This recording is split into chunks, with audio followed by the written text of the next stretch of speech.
हम तो कल आपको संवाद शास्त्रीय व्यवस्था जो भी था उसके विषय में हम बता चुके हैं। आज का आपका क्लास में चलना है वेस्ट इंडीज का संवाद। नाइजीरिया का भी संवाद पर चर्चा होगा। दो देशों का हम संवाद पर चर्चा करेंगे। पहला आता है वेस्ट इंडीज। कह रहा है कि वेस्ट इंडीज का जो संवाद था, एक बात और है, वेस्ट इंडीज का क्रिकेटर सब भी खूब मजेदार सब है। लेकिन तो कह रहा है कि स्थापना जिसका हुआ, स्थापना 1958 में हुआ था। वेस्ट इंडीज का संघवाद का स्थापना 1958 में, विघटन हुआ था 1962 में। देख रहे हैं, इसका कारण जो था केंद्र सरकार के कमजोरी और प्रतिस्पर्धा। जो केंद्र की सरकार थी वहां वेस्ट इंडीज की यह ठीक तरह से काम नहीं कर रहा था, जिसके कारण वो यह हुआ कि वहां भी ये स्थिति पैदा हो गया और ये टूटने की कगार पर आ गया। अगला है 1973 में चुगुआरायस की संधि के तहत, इसके तहत चिगुरायस की संधि के तहत साझी संसद को सर्वोच्च न्यायालय, मुद्रा और कैरिबियन समुदाय नामक बाजार जैसे संयुक्त संस्थाएं बनाया गया, ताकि वहां के दो देश के लोगों के लिए अलग व्यवस्था किया गया, संसाधन उपलब्ध कराया गया, अलग अलग बाजारे का स्थापना हुआ ताकि वहां के देशों को दिक्कत ना झेलना पड़े। उसके बाद आता है इसकी साझी कार्यपालिका है, यानी कि कार्यपालिका का काम शासन को लागू कराना, संसद का काम और विधायक का काम है कानून को बनाना और कार्यपालिका काम उस कानून को लागू करना, न्यायपालिका काम इंसाफ दिलाना, न्याय दिलाना। उसके बाद आता है सदस्य देशों की सरकारों के प्रधान उस कार्यपालिका के सदस्य है। क्या कर रहा है? सदस्य देश, जो भी सदस्य देश है उसका कार्यपालिका के भी सदस्य हुआ, ये भी हो गया। करेक्ट। वो जो है वेस्ट इंडीज उस समय ना देश रहा ना ही अलग हो पाया, यानी बीच दरिया पर वह तैरने लगा। उसके बाद देखिए आपका आएगा नाइजीरिया के संघवाद। तो है नाइजीरिया में अब संघवाद क्या है? नाइजीरिया में संघवाद पहले बताए थे वेस्ट इंडीज का संघवाद, अब है नाइजीरिया का संघवाद। जो नाइजीरिया एक देश है, नाइजीरिया में जो था इसकी स्थापना किया गया था 1950 में। कब? 1950 में इसकी स्थापना हुआ। यहाँ पर कुछ कारणवश उस समय लोकतंत्र की स्थापना नहीं हुआ। कुछ वहां के जो जनजातीय लोग थे, बहुत बड़े समुदाय के, वो लोग क्या किया, नहीं माना। फिर कुछ दिन के बाद वो अपना स्तर से वहां पर लोकतंत्र का बहाली किया। तो लोकतंत्र की बहाली जो हुआ 1999 में हुआ, 2000 के आसपास। इसकी तीन बड़ी जातीय समूह है। पहला समूह है योरुबा समूह, दूसरा है इबो समूह, तीसरा है हौसा फुलानी। ये लोग जो है वेस्ट इंडीज के बहुत बड़े जनजातीय समूह थे, जो कि काफी क्या करते थे, कोई भी बात पर जंग छिड़ जाता था वहां पर। लोकतंत्र के कारण जातीय समूह में भय एवं संघर्ष का माहौल बना। क्या हुआ? जैसे काला गोरा, अब अमेरिका में भी देखे होंगे काला गोरा का नीति था, कहीं भाषा नीति था, कहीं धार्मिक नीति था। तो नाइजीरिया में जो था यही तीनों जो जाति था, ये लोग का माहौल चला करता था। कारण लोकतंत्र के बावजूद भी भेदभाव बरकरार रहा। भारत में भी अभी भी ऐसा बात है, बहुत जगह छोट जाति को पानी नहीं पीने दिया जाता था पहले, ऐसा स्थिति भारत में बना हुआ था। कारण लोकतंत्र में भय का कारण खनिज संपदा में किसका नियंत्रण होगा, उन लोग को यह डर था कि जो लोकतंत्र है, लोकतंत्र तो हो गया लेकिन वहां का जो खनिज संपदा है जैसे कोयला, तेल, डीजल, पेट्रोल, इस सब में किसका अधिकार होगा, इसके लिए भी जंग बार बार छिड़ जाता था। इस प्रकार नाइजीरिया में धार्मिक, जातीय और आर्थिक मतभेद आज भी बरकरार है। बात आती है भाषा नीति। भाषा नीति का मतलब ही भाषा की बात होना चाहिए। भाषा करेंगे। भाषा भारत में जो है बहुत सी भाषाएं बोली जाती है।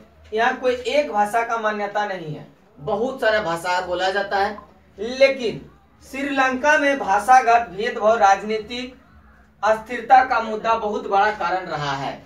आज भी यहाँ पर जो है देखा जाता है कि अलग अलग जाति के लोग अलग अलग भाषाएं बोलते हैं। तो ये भी आज कारण बना हुआ है।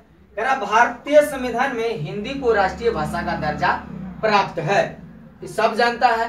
भाषा कारण कई सारे राज्य भी टूटा, तो फिर इसका प्रावधान हुआ संसद के द्वारा और पारित हुआ कि कैसे भाषा को संशोधन किया गया। अभी तो चल रहा है कि भोजपुरी भाषा को भी जोड़ा जाए, कोई चर्चा करता मैथिली भाषा भी जोड़ा जाए। ये सब भाषा हमारा प्राचीन भाषा है और होना भी चाहिए। यह कुल आबादी का जो है 40% है बोलने वाला का। कुछ भाषाओं का संरक्षण एवं संवर्धन का उपाय भी किया गया है कि जब जरूरत पड़े तो हम बदल भी सकते हैं। और भारत में बहुत सारा भाषा बोला जाता है, इसका बहुत सारे कारण देखने को मिला है। एक जाति एक भाषा नहीं बोल सकता, अलग अलग क्षेत्र के अलग अलग भाषा बोला जाता है, ऐसा होता है। अब जैसे देखिए गांव में होता क्या है, अब बॉलीवुड फिल्म देखे होंगे, उसमें आता है बेटे को हाथ लगाने से पहले बाप को हाथ लगा। देखे ही आप लोग वीडियो फिल्म जो आया था पठान। उसके बाद करेक्ट जो बनेगा कालिया उसी को मिलेगा आलिया।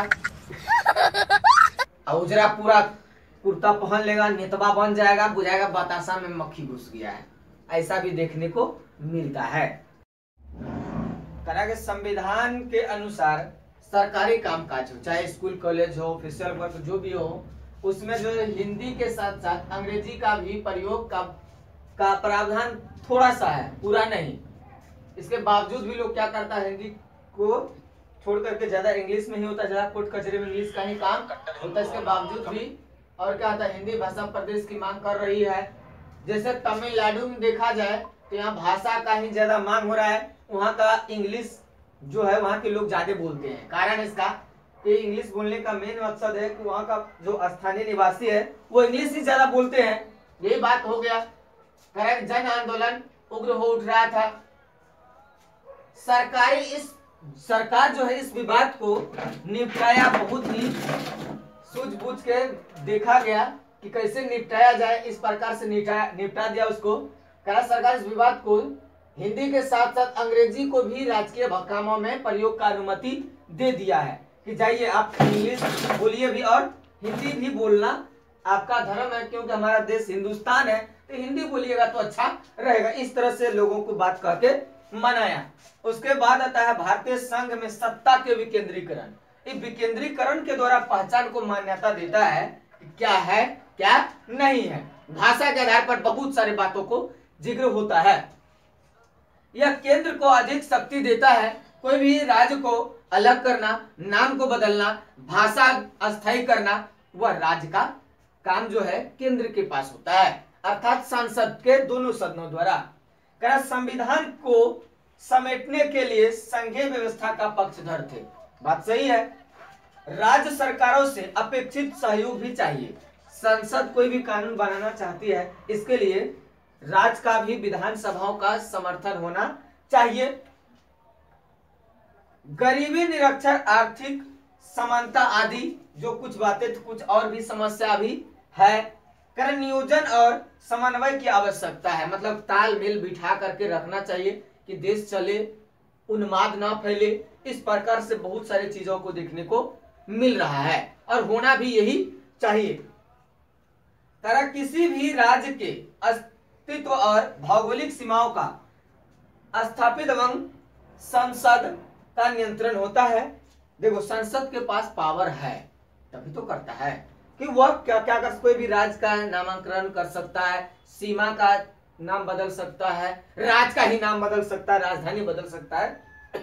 इस सब पावर संसद को मिला है। कर संसद किसी भी राज्य की सीमा या नाम बदल सकती है, अभी तो बताए किए हैं। कर केंद्र को शक्तिशाली बनाने कुछ आपातकालीन प्रावधान है। जैसे कि कभी आपातकाल आ गया तो उस समय जो है क्या होता है कि भंग कर दिया जाता है सभा को और आपातकालीन सत्र बुला करके सभी को सूचना दिया जाता है। और सूचना में यह दिया जाता है कि कैसे भव सागर से पार लगाया जाए, लोगों की दिनचर्या को सुचारू किया जाए, लोगों की जो रोजमर्रा है उसको दुरुस्त किया जाए। ये काम संसद के हाथों में सौंपा जाता है। जय हिंद।